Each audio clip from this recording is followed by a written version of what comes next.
What's up, knife lovers? Welcome back to BladeStuff. My name is Chad Swindell, and today we are going to review a mammoth of a knife. We're going to look at the Kizer Sheepdog XL. Cue the music.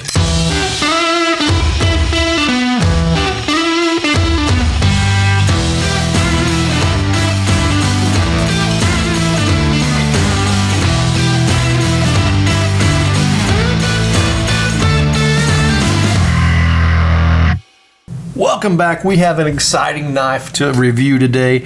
This is a giant. This is the Kizer Sheepdog XL. And let me tell you, when they say XL, they mean it. So much like the review of the Sheepdog Mini that I did not too long ago, this knife is also made in China, also designed by Chris Conway of Sheepdog Knives. If you'd like to see the review of the Mini, you can click that card right up there. So let's get right into this thing. So let me explain the process. We break our reviews down into three different categories. The in-pocket category, which is where we talk about all of the specs and the retrieval, the weight, etc. Then the in-hand category, which is where we talk about the ergonomics, the deployment, the fidget factor, that sort of thing. And then finally, the in-action category, which is where we talk about what's the knife really made of and are you going to be able to count on it. So without further ado, let's go ahead and jump into the in-pocket category. Let's go ahead and look at the weight of this monster here.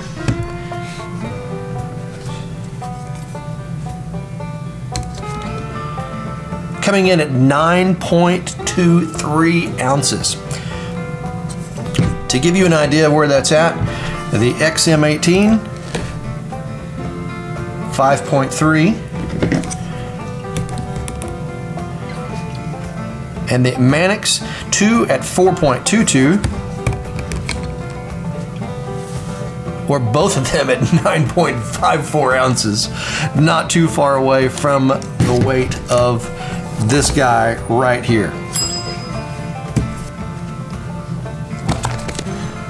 Let's look at the closed length. Closed length of this guy is going to be 5 3/8 inches.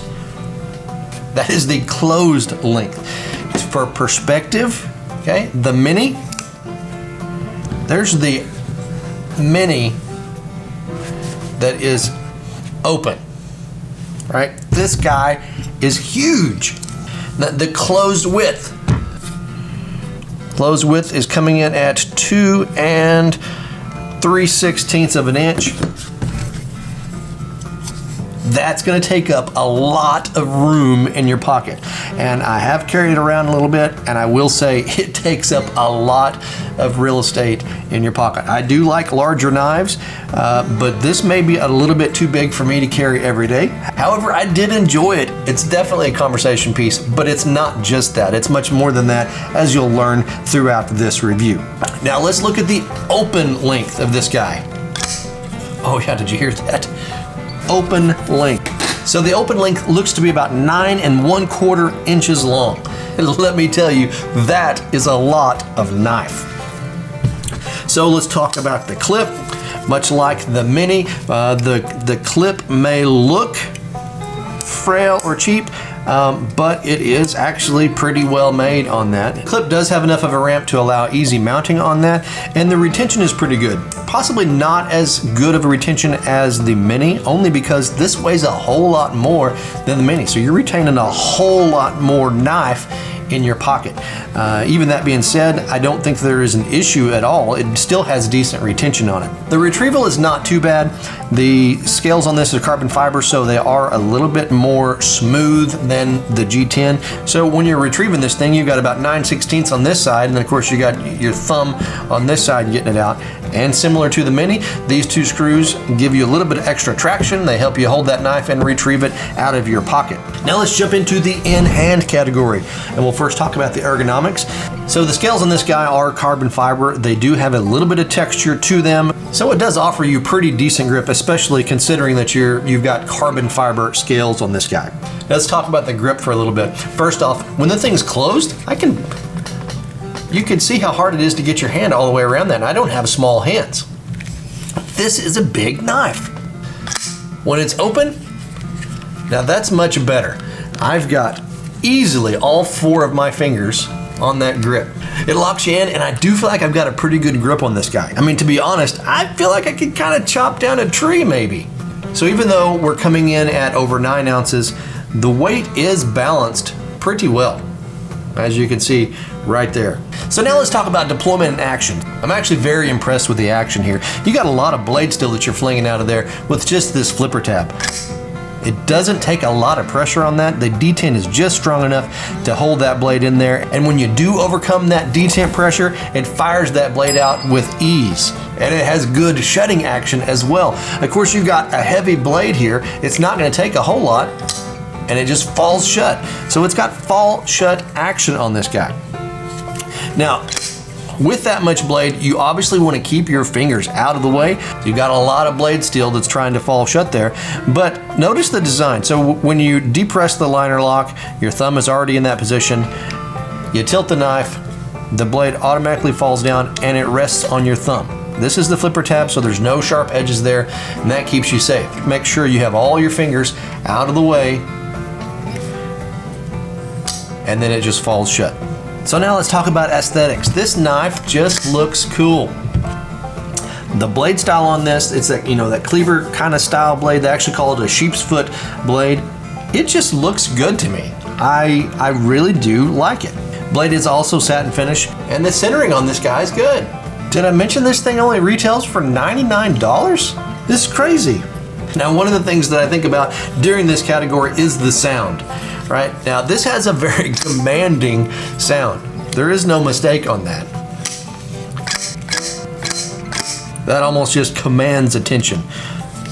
This category kind of determines whether or not you're gonna play with a knife and fidget with a knife, and I have to absolutely say yes.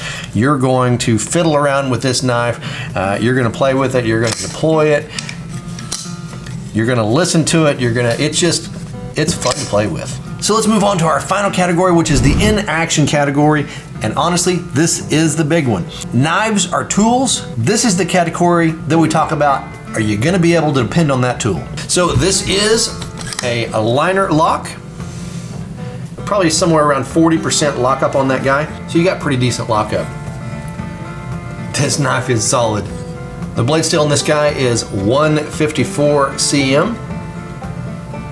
154 cm is a steel made by Crucible. It's just actually a good all-around steel. Blade shape is that sheep foot cleaver type design. I really do like that design.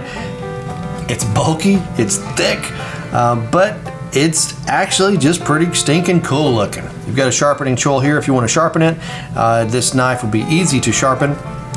If you have guided systems, you have plenty of flat here to clamp in those systems. Now let's talk about the grip once again. This time we're not talking about just comfort, we're talking about grip. Am I gonna be able to hold on to this thing if I did need to chop a tree down with it? Not only does it have a pretty comfortable grip, but yes, I do believe that I can hang on to this thing. It locks me in right there, and it's a little bit uncomfortable for me on the pinky, but not really bad at all. I really do feel like I can hold on to this knife and chop a small tree down. I do feel like that I've got a good solid grip on this thing. If I needed to get rough with it and really use it hard, I would not hesitate to do so. So it doesn't have any jimping on that. I do like jimping when I'm holding a knife like this right here. I really do like to have some jimping there. So that would be a con for me, but your hand does lock in there pretty well. So my overall opinion in the action category of this knife, will this thing stand up to the test? I think you can take this knife out, cut you some firewood. And I must thank my good friend Rodney once again, because he also loaned me this knife to review and to carry around. Rodney, I appreciate it, sir. So really, I don't know how you can go wrong spending $99 on this. This knife is absolutely worth what it retails for. No question about that. It's a little bit big for me. The Mini is a little bit small for me. This is the one I want to get my hands on, which would be the regular Sheepdog, and hopefully I'll be able to do that and maybe review that in the future. Thank you very much for taking time out of your day to watch this video. I really do appreciate it. I sincerely hope that you have enjoyed the content. If you did, please leave a like below. Leave a comment. Let me know what you think. Let me know which Sheepdog is your favorite. Please consider following me on Instagram as well, and keep an eye out because there is more videos coming. God bless, and keep it sharp.